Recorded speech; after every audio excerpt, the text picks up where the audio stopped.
We normally do not condone cheating, but on the Brothers Green, we do cheat a little bit when it comes to making delicious food. We don't have all freaking day to make things taste awesome, but there are little tips, there are tricks, a lot of things that I have used over the years that can make food taste fantastic. The cheat codes of cooking. You don't need to go to culinary school to make things taste good. And I'm here with Sister Green, and she's the perfect person to be here. I'm Danny. I'm in med school. I have about an hour a day to cook, so we don't condone cheating in school, but we do condone cheating in the kitchen. Exactly, and most of you out there, I'm sure, can relate to Sister Green. I'm sure you don't have that much time to cook food. So here are some awesome tricks that I've developed over the years, things I've seen, things I've tried, that are gonna make your food taste fantastic, but not take that long. Number one is the good old soy sauce, and if you've watched Brothers Green, you know we use a lot of soy sauce. It's one of my favorite ingredients, mainly because it's like salt on steroids. It's fermented soybeans, it has delicious flavor, and you can add it to so many things to elevate it and to gain flavor very quickly. One of my favorite uses is just sauteing up vegetables. Specifically, you got mushrooms. It doesn't get better than adding a squirt of some soy sauce to sauteed mushrooms. Just cook them down a little bit in oil and just add that squirt of soy sauce, and I'm telling you, you've got little meat bombs. Those things instantly transform to like plain old stinking mushrooms to these delicious, meaty, umami flavor mushroom bombers. I'll take whatever I have around my kitchen. I'll take eggplant or zucchini, peppers, onions, whatever I can find, whatever I have that week. Cook up a little rice on the side, throw in some soy sauce, and it takes me like 15 minutes. It's just easy flavor. Yeah. Another great one is tofu. Tofu is fantastic because just like mushrooms, it's a sponge. It absorbs a lot of flavor, so at least get a little texture. Saute it down first in a pan. Then add your soy sauce, and make sure you cook the soy sauce with the tofu or the vegetable, because raw soy sauce, it's going to be a little intense. It's good to cook it down just a tad, caramelize those flavors. Look at the color on that.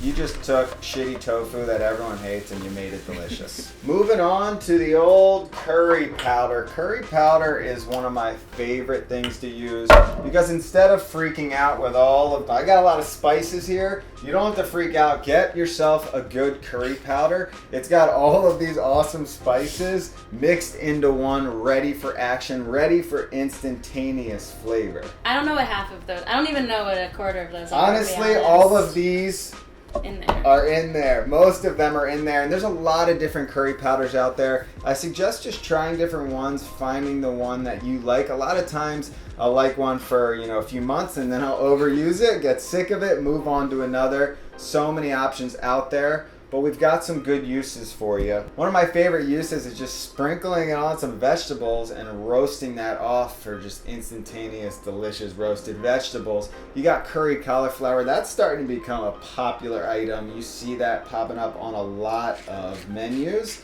So it's super simple. Take some cauliflower, sprinkle on some oil, hit it with the salt, and then just hit it with the curry powder and throw it in a super hot oven, roast it off.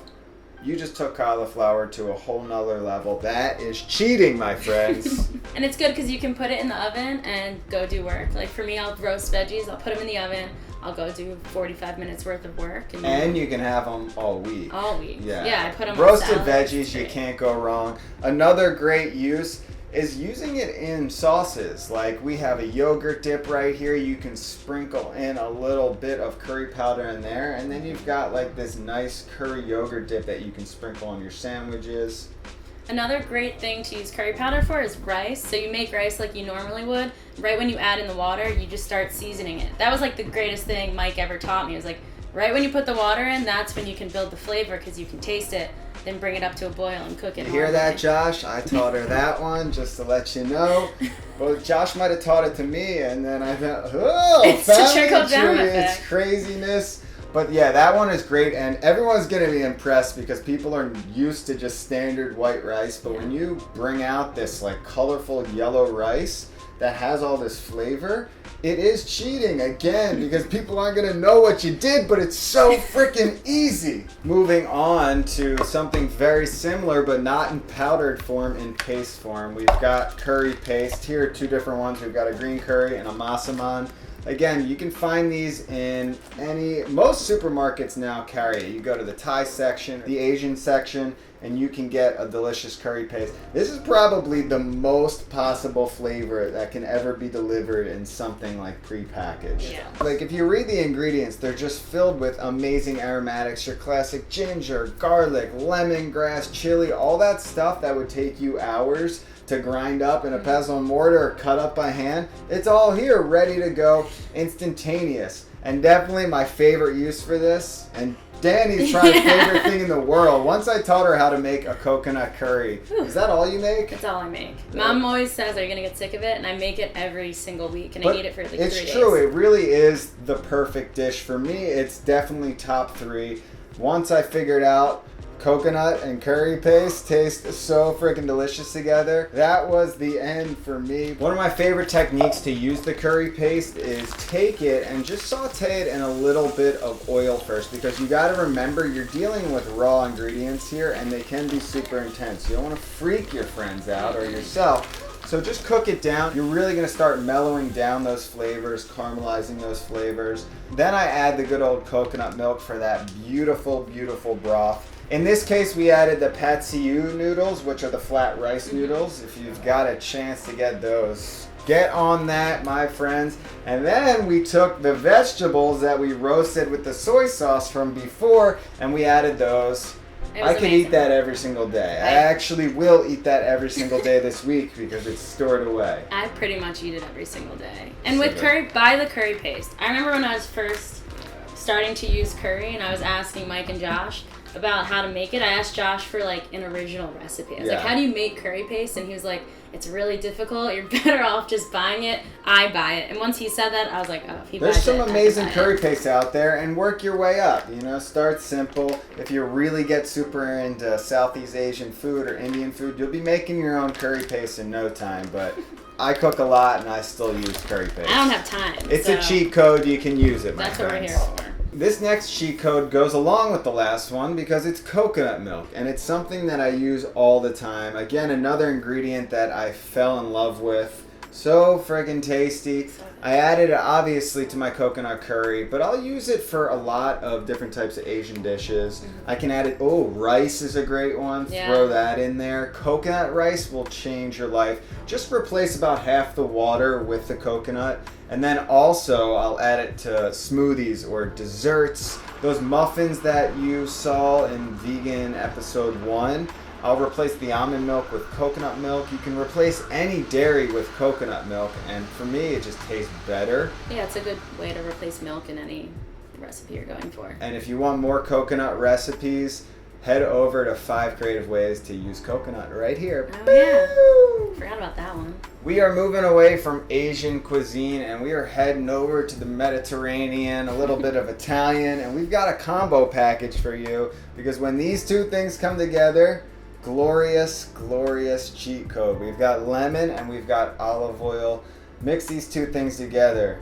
You can't really beat it. It's so freaking fantastic. One of my favorite ways to use these two together, cook up a little fish, just salt and pepper. That's all you need. Sear it on both sides for a few minutes and just drizzle over a little bit of that lemon juice. Hit it with some olive oil.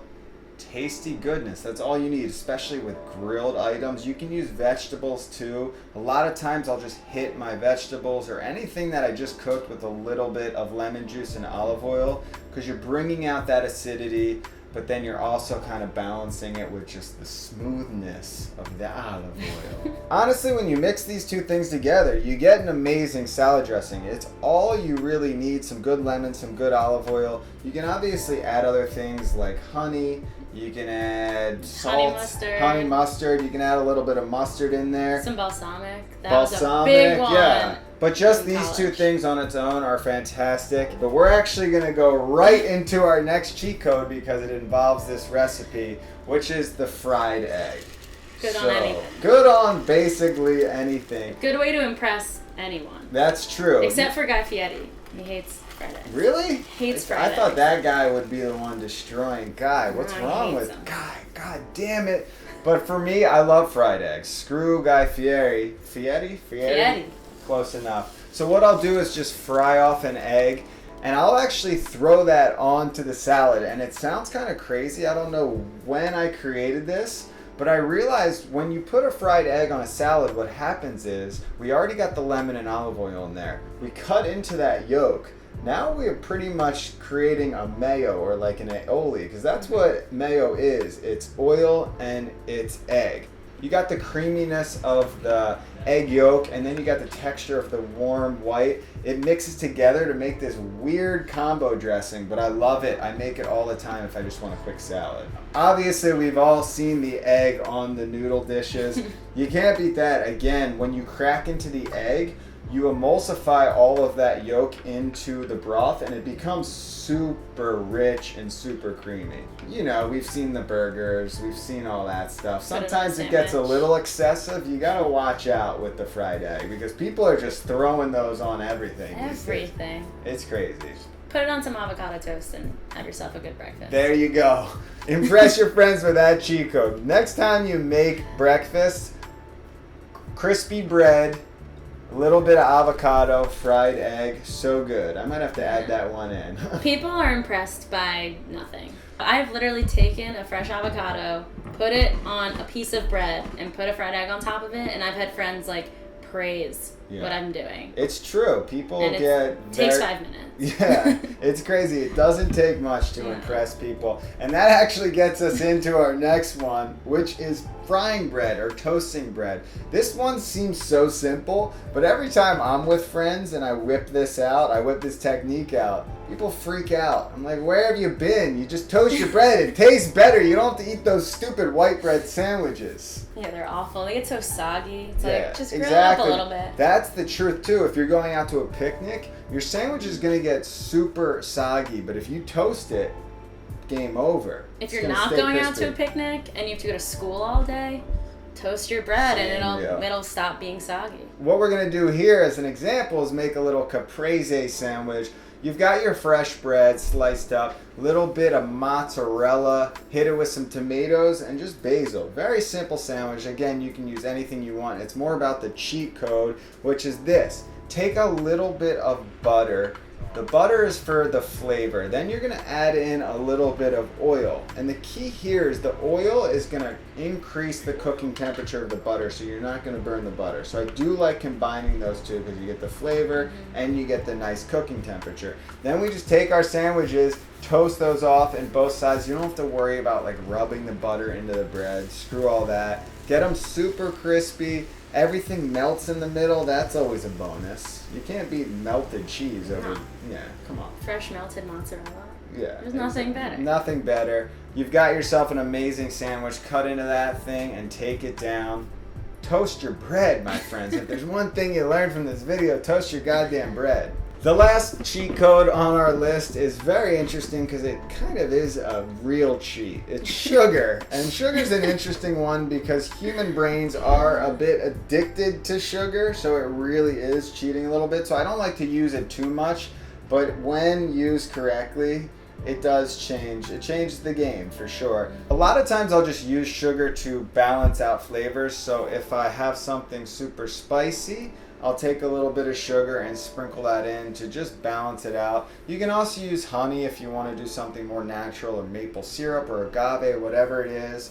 And then something Brothers Green has been using for years, this one tricks people big time. We'll make a spice mix and we'll add in sugar. So we'll add in all your classics, your chili powder, your garlic powder, paprika, but then we'll finish it off with a little bit of sugar. So if you say fry up some chips, just like this, some tortilla chips, you sprinkle that spice mix on, I guarantee people are going to lose their shit. It will not fail. Every time we've served these tortilla chips, they're like, what the hell? What is that? What is that flavor? You just keep coming back. That's the thing with sugar. It's so addicting. You keep coming back for more, and little do they know, just a little extra sugar to trick their brain. Do you remember at like the spring fairs when they would cut a lemon in half and they'd put the sugar straw in it. Oh. And you just suck on the lemon juice, but it was mixing with the sugar. That is... And it was like the greatest thing in the entire world. That's amazing. That's true. Again, sugar balancing out acidity as well. That just so popped good. into my head.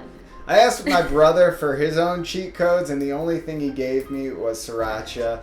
So we'll throw it in there just to end the video, but it really is. It's just like amazing spicy ketchup. It can go on anything that was in this video. That's very true. You can put Okay, so that's a good roundup because this can go on anything. I'm sure a lot of you use this as a bit of a cheat code, but it really does have a lot of flavor because you've got the chilies that are fermented, so that's a little bit different, and then it's got sugar in there and it's got garlic. It's just a delicious sauce that will elevate the spiciness levels. And that about does it for this episode. I hope these cheat codes have helped you. They definitely have helped me, and they continue to help me because sometimes I don't have all day to really build flavors. I need that goodness in my stomach, and I need it now. Growing up with brothers who were chefs brought a lot of high expectations. Yeah. When people heard that, they always thought that I was a really good chef and that I could cook. But I don't cook that well, or so I thought. Well, she's smarter than us. She got the smart gene. We got the cooking gene. But they taught me a lot of stuff growing up, a lot of really quick things like mixing olive oil and lemon together, just really quick cheats that made it possible for me to cook in a really truncated amount of time. And it's funny now I can impress And it's people. funny because, you say like you'll do these simple things and people will freak out. It really does not take much. You toast some bread with some avocado and that's like, that's a lot for people. So please cook these things up and enjoy your old life.